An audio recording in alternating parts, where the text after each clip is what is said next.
আপনি দেখছেন news now, আমরা জানি কোনটা খবর। जन योजना अभियान 2025-26 को एडी नगर के स्टेट पंचायत रिसोर्स सेंटर के ग्राम स्वराज भवन में औपचारिक तौर पर लॉन्च किया गया।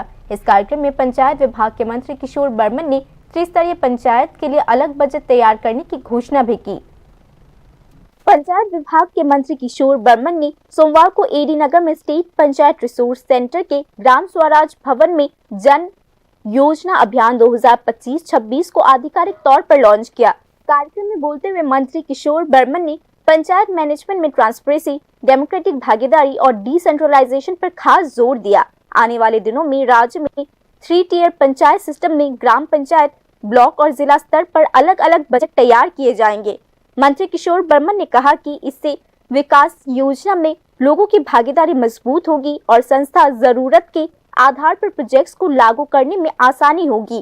পিপলস প্ল্যান ক্যাম্পেইন তার মধ্য দিয়ে আমরা পঞ্চায়েত স্তরে যে বাজেট কিভাবে নির্মাণ করতে হয় সেইগুলোর প্রশিক্ষণ কিন্তু দেওয়া হবে। অর্থাৎ আগামী দিনে আমাদের ত্রিপুরা রাজ্যের ক্ষেত্রে যেরকম আমাদের বাজেট হয় সেরকম আমাদের দপ্তরের ক্ষেত্রে আমরা আগামী দিনে বাজেট আমরা নির্মাণ করব। সেই বাজেট আমরা পঞ্চায়েত স্তর থেকে, সেই বাজেট প্রত্যেকটা পঞ্চায়েতের যেরকম বাৎসরিক বাজেট হবে ঠিক সেরকম প্রত্যেকটা ব্লকের বাৎসরিক বাজেট হবে, প্রত্যেকটা জেলা পরিষদেরও সেই পঞ্চায়েত এবং ব্লকের নিরিখে, পঞ্চায়েত সমিতির নিরিখে সেখানে বাজেট হবে। এবং সবশেষে আমাদের যে পঞ্চায়েত দপ্তর পরিচালনার ক্ষেত্রে সারা ত্রিপুরাতে আমাদের যেই উন্নয়নমূলক গ্রামীণ স্তরের প্ল্যানগুলো থাকবে সেগুলো বাস্তবায়নের ক্ষেত্রে কতটা বাজেটের প্রয়োজন সেটা যাতে আমরা সরকারের সামনে রাখতে পারি, সেই অনুসারে একটা পরিকল্পনা মাফিক যাতে আমরা কাজ করতে পারি এবং যে পরিকল্পনার সঠিক বাস্তবায়ন, যেটা অনেক সময় বাজেটের ঘাটতির কারণে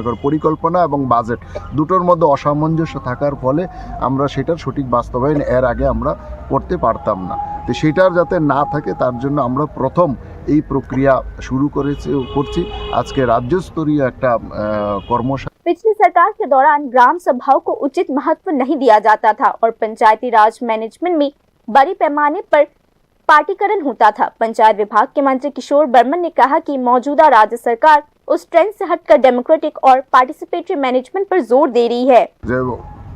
কাজের পরিকল্পনা তো হতো, কিন্তু সেই পরিকল্পনা কাগজে পত্রেই থাকতো, তার বাস্তবায়ন সেখানে হতো না। গ্রাম সভা সেখানে ঠিক মতো হতো না। পঞ্চায়েত যেখানে সমস্ত কিছু ঠিক করবে গ্রাম সভা, কিন্তু সেখানে গ্রাম সভাগুলো গুরুত্ব দেওয়া হতো না। সেখানে দলীয় নির্দেশে সেখানে সমস্ত কাজকর্ম হতো। গ্রাম সভাগুলিকে সম্পূর্ণ সেখানে বন্ধ করে দেওয়া হয়েছিল এবং সবসময় কি উপরওয়ালার নির্দেশে সেখানে কাজ হতো এবং কাজের পরিকল্পনার সাথে বাস্তবায়নের কোনো মিল পাওয়া যেত না। কাগজপত্রে কাজ হয়ে গেছে দেখা যেত, কিন্তু বাস্তবে গিয়ে সেখানে কোনো কাজ পাওয়া যেত না।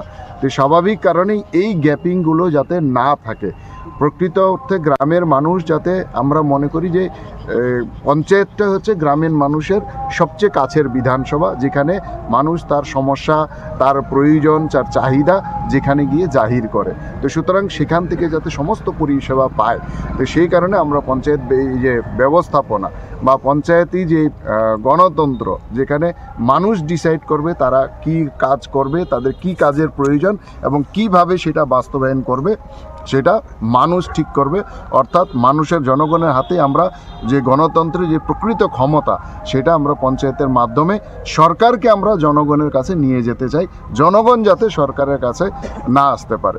আরেকটা দেখা যায়, त्रिपुरा ने पंचायत राज प्रबंधन में ई फाइलिंग सिस्टम शुरू करके पूरे देश में एक मिसाल कायम की है। पंचायत राज मैनेजमेंट में मॉडर्निटी और ट्रांसपेरेंसी के लिए राज्य को पहले ही 7 नेशनल अवार्ड दिए जा चुके हैं और इस साल भी त्रिपुरा को पंचायत राज प्रबंधन में नेशनल लेवल के अवार्ड से सम्मानित किया गया। पंचायत मंत्री किशोर बर्मन ने कहा कि पीपल्स प्लानिंग कैंपेन नाम का यह प्रोजेक्ट राज्य के ग्रामीण विकास को एक नई दिशा दिखाएगी और जमीनी स्तर पर विकास की गति को और भी